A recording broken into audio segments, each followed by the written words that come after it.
అదే RTV app వార్తల్ని క్షణాల్లో చదివే అవకాశం ఉంటుంది. ఒక న్యూస్ పేపర్, ఒక టెలివిజన్ ఛానల్ మీ చేతుల్లో ఎప్పుడూ ఉంటాయి.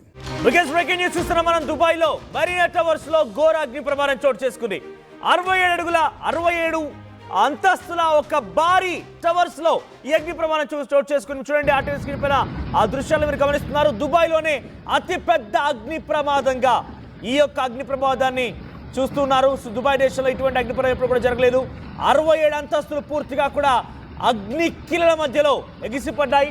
ఆ దృశ్యాలు గమనించండి. పెద్ద ఎత్తున అక్కడ నిప్పులు ఎగిసిపడుతూ ఉంటే ఆ అగ్గి మధ్యలో నుంచి కొన్ని శిథిలాలు కింద పడుతున్నాయి, డిబ్రీస్ కింద పడిపోతున్నాయి, అంతా కాలి బూడిదైపోతోంది. సుమారుగా అక్కడ 4000 మంది ఉన్నారట. ఒకరిద్దరు కాదు, 4000 మంది ఈ టవర్స్లో అక్కడ ఉండిపోయారు. అయితే మంటలు చెలరేగడంతో అరుపులు కేకలు వేశారు. అంతా ఒక్కసారిగా భయభ్రాంతకు గురయ్యారు. అక్కడ దట్టమైన పొగలు వ్యాపించాయి. కనీసం శ్వాస తీసుకోలేని పరిస్థితి. అంతా ఒక్కసారిగా భయభ్రాంతకు గురయ్యారు.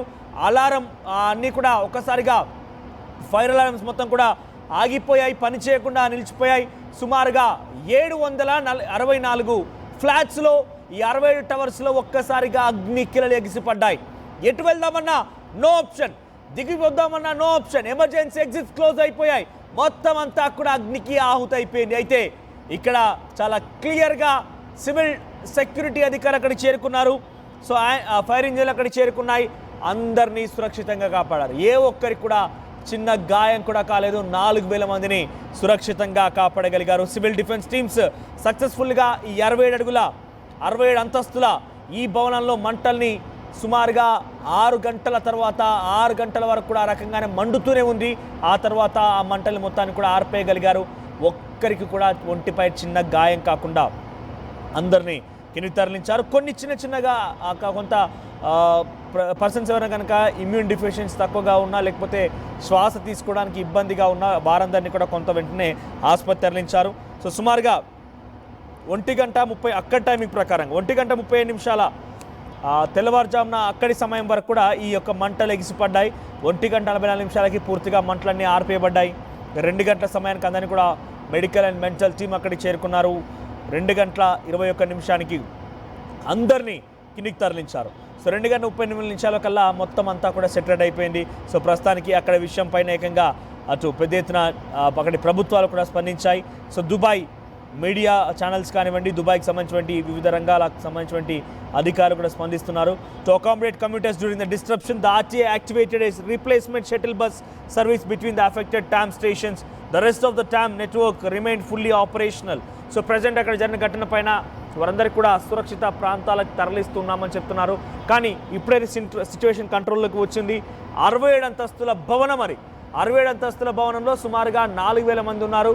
ఒక్కసారిగా మంటలు ఎగిసిపడ్డాయి. అసలు ఈ మంటల గల కారణం ఏంటి, ఇంత పెద్ద ఎత్తున అగ్ని ప్రమాదం గల కారణం ఏంటి అనేది ఇంకా తెలియాల్సి ఉంది. కానీ ప్రస్తుతానికైతే ఈ అగ్ని ప్రమాదాన్ని 6 గంటల తర్వాత ఎగిసిపడుతున్న మంటల్ని కంట్రోల్కి తీసుకొచ్చారు. ఆ మంటలను ఆర్పేశారు. 4000 మందిని అందరినీ కూడా సురక్షితంగా కిందికి తరలించినట్టు తెలుస్తోంది. ఎస్, మా ప్రతినిధి సచిన్ సిద్ధంగా ఉన్నారు. సచిన్, సో దుబాయ్లో అగ్ని ప్రమాదం ఏకంగా దుబాయ్ దేశంలో అతిపెద్ద అగ్ని ప్రమాదంగా ప్రస్తుతం చూడాల్సి వస్తోంది. 67 అంతస్తుల భవనంలో ఒక్కసారిగా అగ్నికి లెగిసిపడ్డాయి. అసలు కారణం ఏంటి, ఏం జరిగింది? ప్రస్తుతం దీనికి గల కారణాలకు సంబంధించి ఎంక్వైరీ ప్రారంభించారు. ఎగ్జాక్ట్ గా కారణం అనేది తెలిసింది. బహుశా ఏమైనా షార్ట్ సర్క్యూట్ కారణమా, లేకపోతే ఏమైనా కుట్రకోణం ఉందా, ఇవన్నీ కూడా ప్రస్తుతం వాళ్ళు ఇన్వెస్టిగేషన్ ప్రారంభించేందుకు కాస్త సమయం పట్టే అవకాశం ఉంది. కానీ ఇది 24 అంతస్తులకు సంబంధించి ఎందుకంటే ఒక వ్యక్తి చెప్పిన ప్రకారం 24 అంతస్తులో ఆ వ్యక్తి ఉన్నాడు. ఆయన భార్యతో పాటు అక్కడ ఉండడం జరిగింది. సంథింగ్ ఏదో ఒక కాలిపోతున్న స్మెల్ అనేది వాళ్ళకి స్థానిక కాలమాన ప్రకారం 9:45 ప్రాంతంలో వాళ్ళకి స్మెల్ వచ్చినట్టుగా, అంటే కాస్త ఏదో బర్న్ అవుతుంది, ఏదో కాల్చినట్టు వాళ్ళకి స్మెల్ అనిపించింది. అంటే కూడా అక్కడ రెసిడెంట్స్ స్థానిక మీడియాతో మాట్లాడుతూ చెప్పుకొచ్చారు. దాంతో ఆ తర్వాత బాల్కనీలోకి, అపార్ట్మెంట్ బాల్కనీలోకి వచ్చారు. ఎవరు కట్టించలేదు. దాంతో ఫైర్ ఫైటర్స్ అంటే అగ్నిమాపక ఫైర్ టీమ్ అక్కడికి చేరుకున్న తర్వాత వాళ్ళని చూసి వాళ్ళు కూడా ఇంకా మిగతా వాళ్ళు కూడా బయట రావడం ప్రారంభించారు. ఇలా మొత్తం వాళ్ళంతా త్వరగా వాళ్ళు ఎవాక్యువేట్ చేయడం జరిగింది. నిజానికి ఆ బిల్డింగ్ సంబంధించి మాట్లాడుకున్న సందర్భంలో మనోజ్, అది ఉదయం ఒక వ్యక్తి అక్కడ ఆల్రెడీ ట్వీట్ చేయడం జరుగుతుంది. ఏమంటున్నారంటే కనుక మ్యాసివ్ ఫైర్ మేము చూసాము, దాదాపుగా రెసిడెన్షియల్ ఏరియా అది. దాంట్లో సుమారు 4000 మంది ఉంటున్నారు, నివాసం ఉంటున్నారు. ఇక్కడ ఈ ప్రపంచంలోని దుబాయ్కి సంబంధించి, అంటే దుబాయ్ చరిత్రలో ప్రపంచం ఎప్పుడు ఇటువంటి ఘటన చూడలేదు. అసలు దుబాయ్ కాదు, ప్రపంచం కూడా ఇటువంటి ఘటనలు చూసిన సందర్భాలు చాలా అరుదుగానే చెప్పుకోవాలి. 4,000 మంది ఉంటున్న ఒక రెసిడెన్షియల్ ఏరియాలో అది మంటలు చోటు చేసుకోవడం. దాంతోపాటు ఆ ప్రత్యక్ష సాక్ష్యం అంటున్నట్టే వెళ్లే మార్గం, అంటే తప్పించుకోవడానికి వాళ్ళు బయలుదేరడం అనుకుంటే ఆ వెళ్లే మార్గం నిండా పొగ కమ్మేసింది, ఊపిరాడలేదు. దాంతో ఎలివేటర్ యూజ్ చేయాల్సి వచ్చింది. లక్కీగా ఈ సందర్భాలు ఇటువంటి ఎమర్జెన్సీ సిచ్యువేషన్స్ లో లిఫ్ట్ యూజ్ చేస్తారు. ఎమర్జెన్సీ సందర్భంలో లిఫ్ట్ యూజ్ చేయకూడదు, కానీ వీరికి యూజ్ చేశారు. వాళ్ళు చెప్పుకొచ్చారు. లక్కీగా మెట్ల మార్గం పనిచేయలేదు. మెట్ల మార్గంలో పొగ ఉంటే ఎలివేటర్ పనిచేస్తుంది. దీంతో వెంటనే ఎలివేటర్ యూజ్ చేసి మేము కిందకి దిగిపోయాము. దాదాపుగా 45 నిమిషాలు, హోటల్కి వెళ్ళేక ముందు 45 నిమిషాలు మేము వెయిట్ చేయాల్సి వచ్చింది. మరి ముఖ్యంగా మంటలు పైకి ఎగపడుతున్న సందర్భంలో చాలా భయానకంగా అనిపించిందంటే వాళ్ళు చెప్పుకొచ్చారు. ఇంకా ఏమంటున్నారంటే ఇంకొక వ్యక్తి ఉదయానికి సంబంధించి we have to leave early in the morning. ఆ స్మోక్ కారణంగా ఉదయాన్నే మేము అక్కడ ఖాళీ చేయాల్సి వచ్చింది. మా ఫ్రెండ్స్ తో అయితే అక్కడి నుంచి ఎవాక్యువేట్ చేయాల్సి వచ్చిందంటే చెప్పుకొచ్చారు.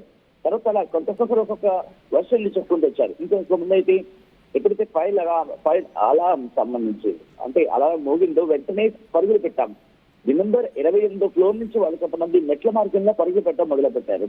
దాంతోపాటు ఒక గంట ఏమంటుందంటే అండ్ సచిన్ ఇక్కడ ఒకటి చాలా క్లియర్ గా అర్థమవుతోంది. ఇంతటి హై రైజ్ బిల్డింగ్ లో, స్కై క్రాపర్ లాంటి ఈ 67 అంతస్తుల బిల్డింగ్ లో పక్కాగా ఫైర్ ఎగ్జిట్స్ చాలా పకడ్బందీగా ఉన్నాయి కాబట్టి ఈ రోజు ఈ ప్రమాదంలో అంతా బయటపడగలిగారు. లేదు అని అంటే కనుక ఈ ప్రమాద స్థాయి మరోలా ఉండేది. 4,000 మంది చూస్తూనే ఈ ప్రమాదంలో చాలా ఇబ్బందులు పడేవారు. ఎందుకంటే పక్కగా అటు ఆ ఫైర్ అలారమ్స్ మోగకపోయినా అనేక రకాలుగా ఇబ్బందులు పెట్టినా 67 అంతస్తులు పూర్తిగా కూడా అగ్నికి లెగిసిపడ్డా కూడా ఫైర్ ఎగ్జిట్లు చాలా పకడ్బందీగా ఉన్నాయి. ఆ ఎగ్జిట్ మార్గంలో అందరినీ కూడా చాలా సేఫ్గా తరలించడానికి ఉపయోగపడింది మాత్రం అర్థమవుతోంది. సో అదొక్కటి కనుక లేకపోయినట్టయితే డెఫినెట్గా పెద్ద ప్రమాదం చోటు చేసుకునేది. కానీ ఇప్పుడు ఇది అతిపెద్ద ప్రమాదంగా అభివర్ణిస్తున్నారు కాబట్టి ఇటువంటి ఇన్వెస్టిగేషన్స్ కొనసాగుతున్నాయి. అసలు దీనికి ఏం కారణమై ఉండొచ్చు అని తెలుస్తోంది. అది ఏమైనా షార్ట్ సర్క్యూట్ లాంటిది ఏమైనా కారణం ఏంటిద్దా, లేకపోతే ఎవరైనా కావాలని కుట్రకోణంలో దీన్ని ఏమైనా, అంటే స్కై స్క్రాపర్ అంటే అంత పెద్ద బిల్డింగ్లు ఉన్నాయి కాబట్టి ఆ బిల్డింగ్ అపార్ట్మెంట్ కాంప్లెక్స్ కి ఏమైనా ఇబ్బంది తలపెట్టాలనే కోణంలో వీళ్ళు ఏమైనా దాన్ని ఒక ఇబ్బంది వాతావరణానికి తీసుకొచ్చేస్తారా, లేకపోతే సాధారణంగా చూస్తూ ఉంటాం అంటే ఇళ్లలో జరిగే చిన్న చిన్న తప్పిదాలు గ్యాస్ బ్లాస్ట్ లాంటివి ఎటువంటి తప్పులు ఏమైనా జరిగా ఈ అన్ని కోణాల్లో కూడా వాళ్ళు ప్రస్తుతం దర్యాప్తు ప్రారంభించారు. రిమెంబర్ ఇక్కడ సివిల్ విషయం కాదు, దాదాపుగా 28-30 అడుగుల 67 నుంచి 70 7th స్టోరీ బిల్డింగ్, అంటే 7 to 68, 67 to 68, 70 స్టోరీ బిల్డింగ్ దానికి మాట్లాడుతున్న సందర్భంలో అంత ఈజీ కాదు ఇన్వెస్టిగేషన్ కూడా ముందుకు తీసుకెళ్తాం. అసలు ముందు ఎవరు చూసారో కనుక్కోవాలి, ముందు చూసిన వ్యక్తి ఎవరో కనుక్కోవాలి, ముందు చూసిన వ్యక్తి బట్టి అది ఎక్కడ ప్రారంభమైంది, అది ఎక్కడ కట్టుకుంది, ఇదంతా యాంకర్లు బయటకొచ్చే అవకాశం ఉంటుంది. ఎందుకంటే సీసీటీవీలు కూడా ఒకలా డేటా ఎక్కడుంది, డేటా సెంట్రల్ గా ఎక్కడ వీళ్ళు స్టోర్ చేసి ఉంచారు, ఆ డేటాను రిట్రీవ్ చేసిన తర్వాత మాత్రమే ఈ ఘటనకు సంబంధించి పూర్తి స్థాయిలో క్లారిటీ వచ్చే అవకాశం ఉంది. లేదు ఆ సెంట్రల్ డేటాగా మాట్లాడుకునే, ఆ సిస్టమ్ సెంట్రల్ డేటాగా మాట్లాడుకుని అది కూడా సాధ్యమైతే కనుక వాళ్ళ దగ్గర ఆప్షన్ ఏంటి. సో ఇవన్నీ కూడా ప్రోస్ అండ్ కాన్స్ అన్ని సాధ్యాలకు సంబంధించి వాళ్ళు ప్రస్తుతం అన్వేషిస్తున్నారు. ఒకటే చెప్తోంది దుబాయ్ ప్రభుత్వం, ముందుగా ప్రజల్ని కాపాడాలి, అక్కడ వాళ్ళని కాపాడి వాళ్ళని రెస్క్యూ చేయాలి, రెస్క్యూ చేసిన తర్వాత వాళ్ళని సురక్షిత ప్రాంతాలకు తరలించాలి, వాళ్ళని కాపాడిన తర్వాత రెస్క్యూ ఆపరేషన్స్ ని వేగవంతం చేసిన తర్వాత ఘటనకు సంబంధించిన కారణాల మీద పూర్తిగా తెలుసుకొని అప్పుడు యాక్షన్ లోకి దిగుతాము. ఎవరైతే నిందితులు ఉంటారో వాళ్ళ మీద కఠిన చర్యలకు ఉపయోగిస్తా ఉంటే కూడా దుబాయ్ ప్రభుత్వం చెప్తోంది. Right, thank you Sachin. So మొత్తం మీద దుబాయ్ మరీనా అపార్ట్మెంట్ సంబంధించి 67 అంతస్తుల భవనంలో భారీ భవనం ఇది, ఏకంగా స్కై స్క్రాపర్ అని చెప్తుంటారు దీన్ని. సో 67 అంతస్తుల భవనంలో సుమారుగా 4,000 మంది అక్కడ నివాసం ఉంటున్నారు. సుమారుగా 764 ఫ్లాట్స్ కూడా ఉన్నాయి. అయితే దాంట్లో ఒక్కసారిగా మంటలు చెలరేగాయి. 67 అంతస్తులు పూర్తిగా అగ్నికి ఒక్కసారిగా ఆహుతైపోయాయి. పెద్ద ఎత్తున అంతా కూడా నిప్పులు చెలరేగాయి. 67 అంతస్తుల పొడుగున మీరు చూడండి, రైట్ సైడ్ దృశ్యాలు మీరు చూస్తున్న ఆర్టీవీ స్క్రీన్ పైన ఆ దట్టమైనటువంటి నల్లని పొగలు కమ్ముకొని పెద్ద ఎత్తున ఆ మంటల మధ్యలో అపార్ట్మెంట్ మొత్తం కూడా హై రైజ్ బిల్డింగ్ 67 అంతస్తుల భవనం మొత్తం కూడా నిప్పంటుకొని అందులో నుంచి గ్లాసులు పగిలిపోయి చిన్న చిన్న శిథిలాలు మొత్తం కూడా పగిలిపోయి డెబ్రిస్ అంతా కింద పడుతోంది. కింద ప్రజలు కూడా ఒకసారిగా భయాందోళనకు గురవుతున్నారు. అసలు బిల్డింగ్ ఎలా ఉంటుందో ఏమవుతుందో కొంత ఆందోళన వ్యక్తం చేశారు.